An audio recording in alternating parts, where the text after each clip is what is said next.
जीवन योग, जीवन योग, जीवन योग, जीवन योग, जीवन योग, जीवन योग, जीवन योग, जीवन योग। धर्म अर्थ और काम मोक्ष का राजमार्ग है योग। धर्म अर्थ और काम मोक्ष का राजमार्ग है योग। चित्त की चंचलता यहाँ मिटे, मन को भीतर शांति मिले, अंतर आनंद प्रकट रहे जब दूर हुआ भवरोग। जीवन योग, जीवन योग, जीवन योग, जीवन योग, जीवन योग। ॐ सहनावतु सहनौ भुनक्तु सह वीर्यं करवावहै तेजस्विनावधीतमस्तु मा विद्विषावहै।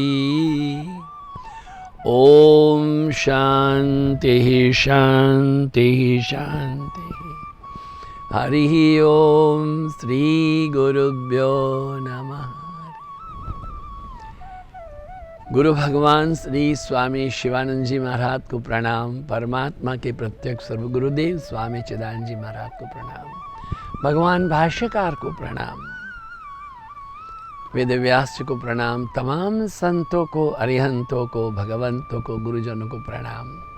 आप सबके हृदय में विराजित परमात्मा को प्रणाम। नमो नारायण, नमो नारायण। पतंजल योग दर्शन के प्रथम चरण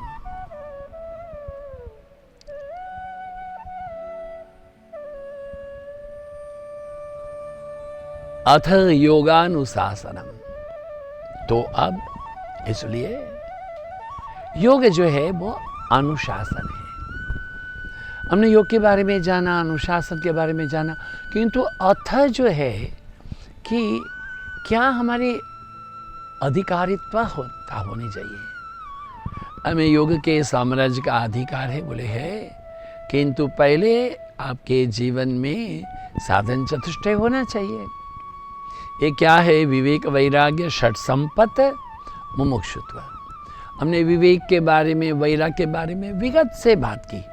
अब षट संपत में भी हमने ये शम, दम और उपरति की बात। अभी तितिक्षा चौथा चरण है। तितिक्षा होता क्या है?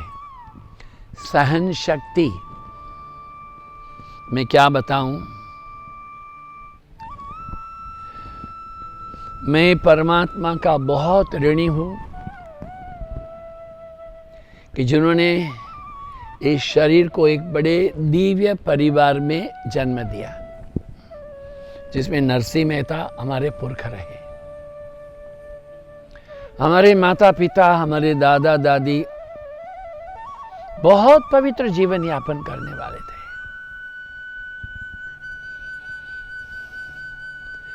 और सबसे बड़ी धन्यता हमको हमारे परमात्मा के प्रत्यक्ष स्वरूप गुरुदेव श्री स्वामी चिदानंद जी महाराज के शिष्यत्व का एक सुखद आनंद दिया। हमारे गुरु महाराज श्री स्वामी चिदानंद जी महाराज का ये अहमदाबाद आश्रम में मेरे आने के बाद में 9 दफे आए महाराज जी। कभी 5 दफे, कभी 7 दफे, कभी 10 दफे आए अहमदाबाद। जो अंतिम उनका आना हुआ ना, रात 9 बजे से 2 बजे तक बात करते रहे अपने जीवन की दुविधाओं की। उन्होंने ऋषिकेश में आने के बाद में साधु जीवन में जो जो दुख सहन किए, शारीरिक का बात नहीं किया, नहीं, बिल्कुल नहीं किया। मानसिक यातना, सहन शक्ति, विचित्र विचित्र अवस्थाओं में अपने आप को जहर का घूंट पी करके रह जाना।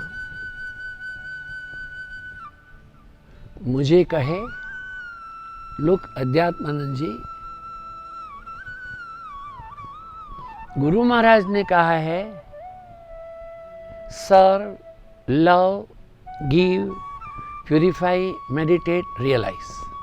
You know that. Be good, do good, be kind, be compassionate. That also you know. Inquire who am I, know thyself and be free. ये भी तुम जानते हो. Bear insult, bear injustice, bear injury. ये भी तुमको पता है. अन्याय सहन करो, आघात सहन करो,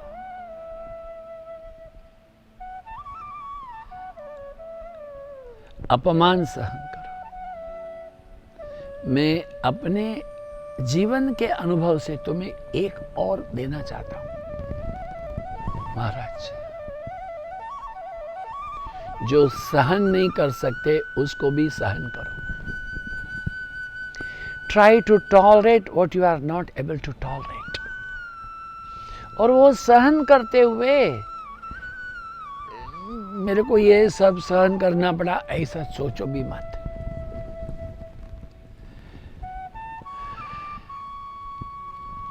ये जो उन्होंने कहा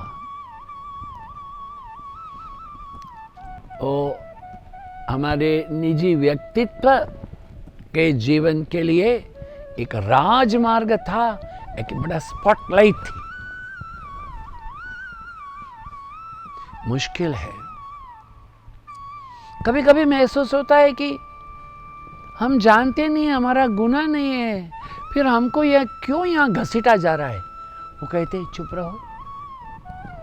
इसी का नाम होता है तितिक्षा. मैं मेरे गुरु महाराज का अनंत कोटि ब्रह्मांड की क्षमता तक ऋणी रहूंगा कि मेरे को ये मंत्र देके गए, tolerate what you are not able to tolerate. जो सहन नहीं कर सकते उसको भी सहन करो धैर्यपूर्वक. ये सर्दी है, गर्मी है, सुख है, दुख है, ये बहुत छोटी चीज है, कोई बड़ी बात नहीं है. इसलिए विवेक चूड़ामणि में कहा कि उपाय अथवा तो इलाज करने की भी चिंता नहीं करना और दुख को सहन करना. इनकी अपने शरीर में, मन में क्या क्या असर होगी, उनके शोक से भी सर्वथा मुक्त रहना, यही तितिक्षा है. होता नहीं है ना. यहाँ कहीं चींटी काट गई तो खुजली आती है, लाख है तो बड़ा लाल हो जाता, देखा देखो क्या हो गया भाई. तो यह भी तितिक्षा की कमी है. हो गया तो हो गया. कोई भी हमने गुनाह नहीं किया है, फिर भी हमको शिक्षा दी जा रही है.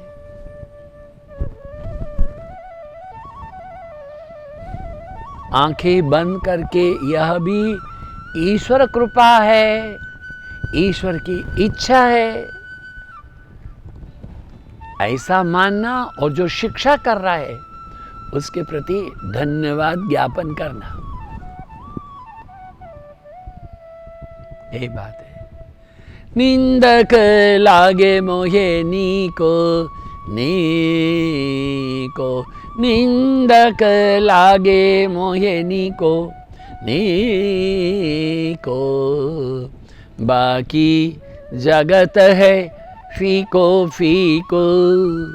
निंदक लागे मोहे नीको, निंदक हमारी काशी साधो, निंदक हमारी काशी साधो, पाप गए हैं विनाशी साधो, निंदक लागे मोहिनी को. मुश्किल है बहुत. हमारे यहाँ योग कैंप होते हैं तो ऐसे 1000-1200 लोग हो जाते हैं. बड़ा बड़ा, साल में पहले 4 करते थे, अब तो बहुत योग का प्रचार हो गया, 2 दफे करते हैं. 8वीं सितंबर गुरुदेव श्री स्वामी शिवानंद जी महाराज के प्राकट्य दिन पर मेरे योग कक्षा में आने के पूर्व जिस तखत पर बैठ करके मुझे क्लास करना है, वहाँ एक सज्जन आकर के बैठे थे।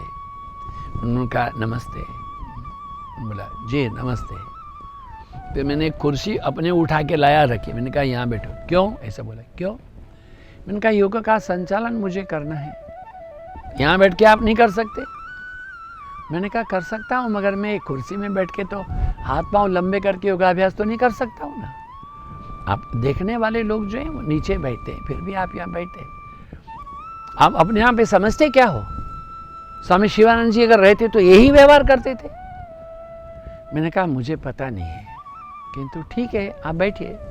हाँ, मैंने ज़मीन में बैठ के योगासन क्लास चलाई। फिर वो आधे घंटे के बाद में उठ के चले गए।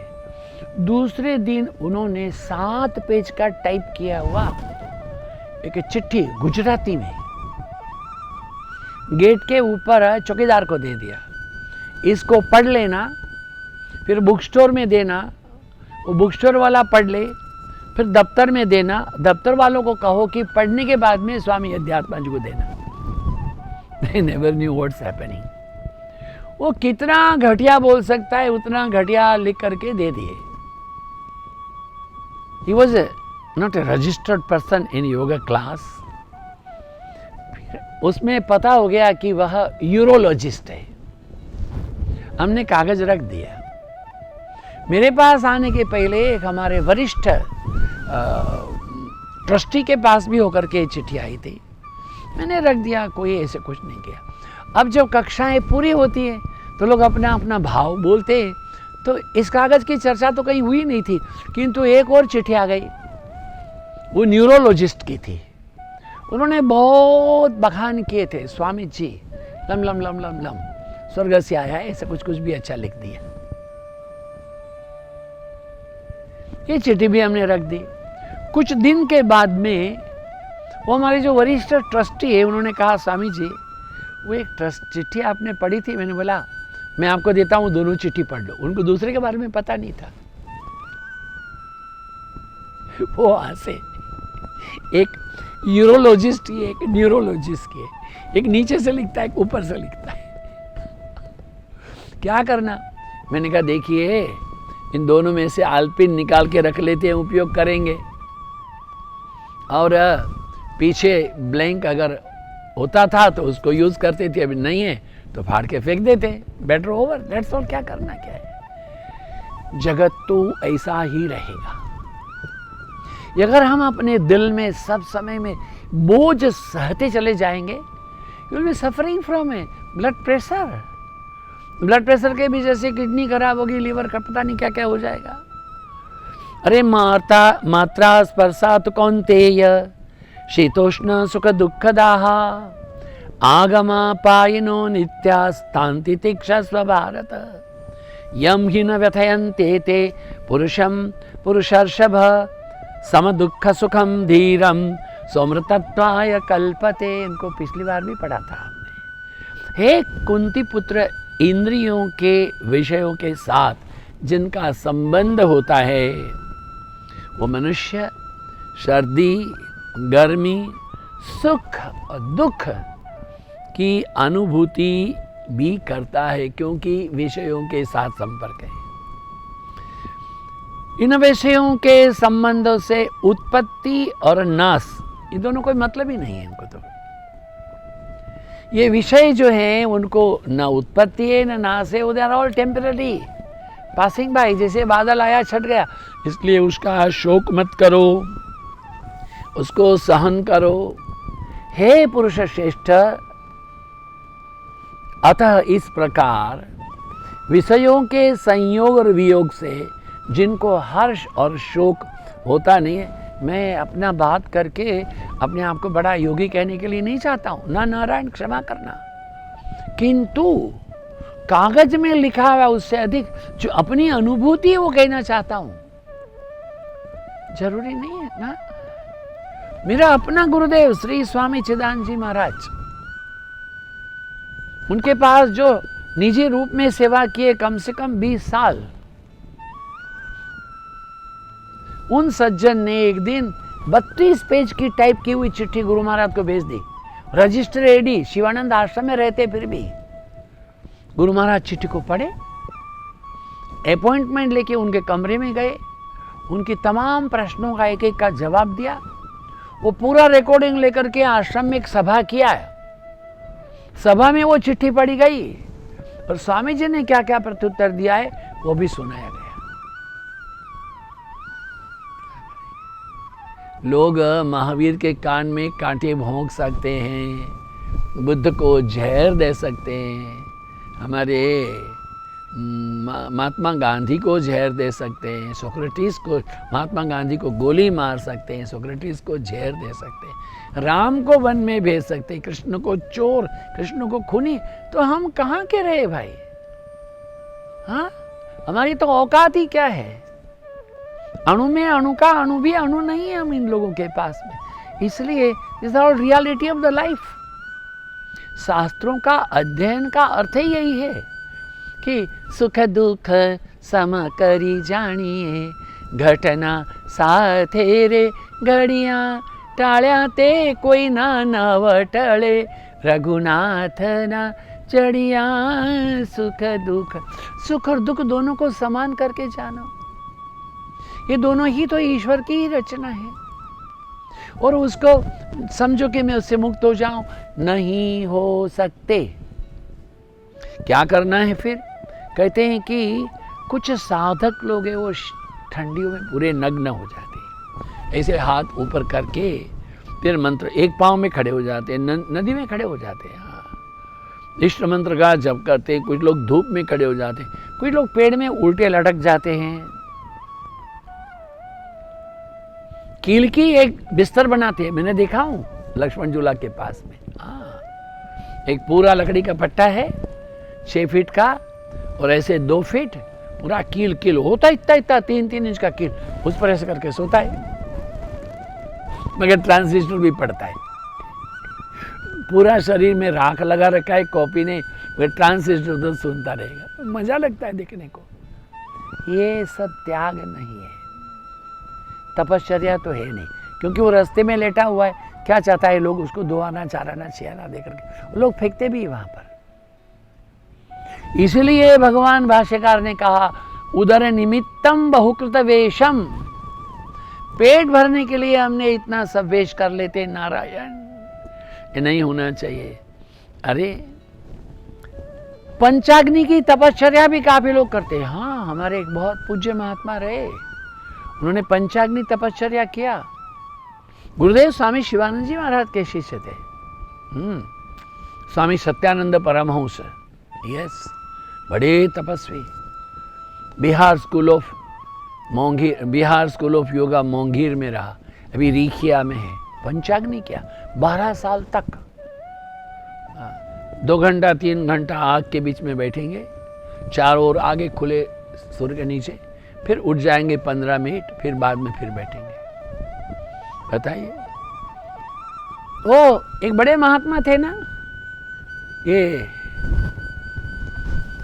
पवारी बाबा जी, वो कहाँ बैठते थे? मचान के ऊपर बैठते थे, पेड़ के ऊपर एक थोड़ा झोपड़ी बनाएंगे, वहां रहते थे। तो ये तमाम लोगों की साधना है, वो बड़े उच्च कोटि के संत थे। मेरे अपने आपकी बस की बात नहीं है। We should try to walk on a earth, जमीन में चलना चाहिए। और फिर भी भगवान कृष्ण ने इन साधनाओं को उचित नहीं कहा है। अशास्त्र विहितम घोरम तप्यन्ते ये तपोजनाः, दम्भाहंकार संयुक्ताः, कामराग बलान्विताः, कर्षयन्तः शरीरस्थं भूतग्राममचेतसः, मां चैवान्तः शरीरस्थं तान् विद्यासुरनिश्चयान्। धर्मशास्त्र ऐसी साधना की अनुमति नहीं देते हैं, इसलिए इनको अशास्त्र का है। ये अहंकारी हैं, कामना और आसक्तियों से भरे हुए हैं। It's only A show in glamour. मोहे छल छिद्र न भावाए, दम्भ आडंबर नहीं चाहिए साधना में। श्री रामकृष्ण परमहंस देव कहते हैं मौने बोने कोने, साधना मन में करो, जंगल में जाके करो, पेड़ के नीचे। शिशी में आनंदमयी माँ कहती है कि भाई रात में जब सोना है सो जाओ, लाइट करो बंद, मच्छरदानी डाल दो, मच्छर नहीं आएंगे, लोग समझेंगे सो गए, अंदर बैठ के जप करो। कितने उपवास करके, शरीर को कष्ट करके। हाँ, मेरा बोलने को बुरा नहीं समझना, मैंने एक किसी संप्रदाय के संत को देखा, उन्होंने 100 उपवास कर लिए, तो मैं उनके दर्शन को गया और दिन भर लिख रहे थे 100 दिन का, 100 उपवास का मौन और 100 उपवास पूरा। कोई लोग आ रहे मौन में लिख के दे रहे हैं, वो वीडियो बुला रखे, टेलीविज़न बुला रखे हैं, और वहाँ उनकी जो अनुचारिकाएँ थी वो उनके पूरे तमाम बम्बई के पूरे टेलीविज़न चैनलों में उनका ही गान चल रहा है। क्यों भाई? 100 दिन का अपने उपवास माने जल पी करके, बहुत है, काफ़ी है, it's not a small thing ना, बहुत बड़ी बात है भाई, बहुत बड़ी बात है, छोटी काम नहीं है। मगर ये करने के बाद में ये सब इनकी आवश्यकता, सारा उपवास, बहुत बढ़िया खीर बनी है, बढ़िया भी तगड़ी भैंस का तगड़ा दूध रगड़ के, हाँ, चावल बड़ा कम, बादाम है, पिस्ता है, मिश्री है, छुआरे हैं, काजू है, केसर है, और एक में एक चिपकली डाल दे। छे, क्षमा करें मुझको, नहीं, न शास्त्र ऐसी सम्मति देता है, न तो समाज। नहीं, ये क्यों ऐसा? अरे तुम जो साधना के, is between you and your God. किसी पति और पत्नी के बीच में प्यार कैसा है वो तीसरे को जानने की आवश्यकता क्या है? आपने जो तप किए, अपनी साधना है, उसको ढिंढोरा पिटाने का क्या जरूरत है? मेरा गुरु महाराज ने जब समाधि लेना था 9 साल के पहले बोल के रख दिया। क्या बोला? यही बोला कि मेरे मृत्यु का समाचार किसी को भी नहीं देना चाहिए, ना किसी मीडिया से नहीं देना, और मृत्यु के बाद में 2 घंटे में मेरे शरीर को नियरेस्ट बहते हुए पानी में बहा देना। अगर रात में मृत्यु होती है, सवेरे 4 बजे के पहले बहा दो। तो यही तो होता है।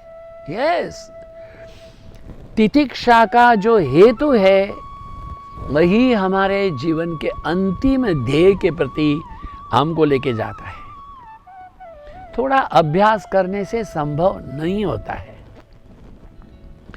कुछ लोग बिल्कुल नंगे पांव चलते हैं, कुछ लोग बारिश में भीगना पसंद करते हैं, छाता पकड़ते नहीं, कुछ लोग केवल जमीन में सो जाना पसंद करते हैं।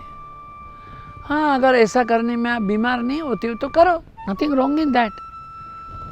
किंतु यह आपके जीवन की आध्यात्मिक साधना मानने की आवश्यकता नहीं है।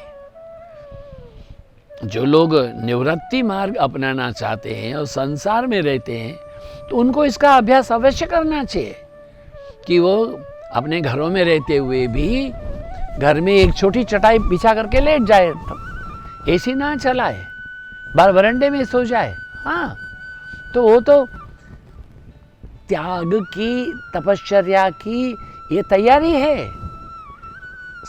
संन्यास चतुर्थ आश्रम है, उसके पहले जो है वानप्रस्थाश्रम, तो उसमें ये ऐसे करना चाहिए, अच्छी बात है। 2 कपड़े से गुजारा करे, 12 महीना ठंडा पानी से नहाए, भोजन 1 बार करे, हफ्ते में 1 बार नमक छोड़ दे, हफ्ते में 3 दिन चीनी छोड़ दे। क्या प्रिय है? चावल, 5 साल चावल खाना बंद करो, खाली सब्जियां खाओ, कच्ची सब्जी खाओ। तो ये धीरे धीरे तो करना ही पड़ेगा। किंतु जहाँ जहाँ गति है वहीं वहीं जीवन की अभिव्यक्ति है। दोनों विरुद्ध बल है, द्वंद्व में अस्तित्व है।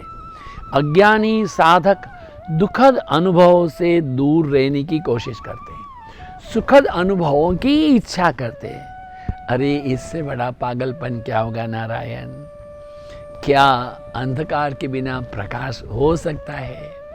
क्या कीचड़ के बिना कमल हो सकता है? क्या कांटों के बिना गुलाब हो सकता है?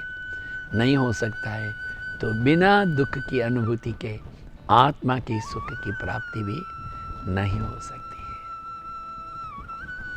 ओम पूर्णमदः पूर्णमिदं पूर्णात् पूर्णमुदच्यते पूर्णस्य पूर्णमादाय पूर्णमेवावशिष्यते।